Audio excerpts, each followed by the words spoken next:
Komisi Pemberantasan Korupsi, KPK, menangkap Wali Kota Bekasi Rahmat Effendi dalam operasi tangkap tangan, Rabu, 5 Januari 2022, siang. Berdasar informasi, dalam OT ini tim Satgas KPK turut mengamankan Wali Kota Bekasi Rahmat Effendi dan pihak swasta. Kini, para pihak yang ditangkap itu telah dibawa ke gedung KPK. Para pihak yang terjaring OT KPK masih berstatus terperiksa.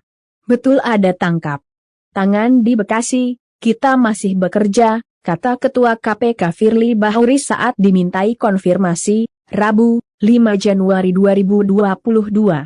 Dia belum menjelaskan detail apa kasus yang membuat terjaring OT KPK. Menurutnya, tim penyelidik KPK masih terus bekerja. KPK punya waktu 1x24 jam untuk menentukan status hukum para pihak tersebut.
Hai pemirsa Sri Popo TV, jangan lupa komen, like, dan subscribe, serta tonton terus berita-berita terupdate lainnya ya.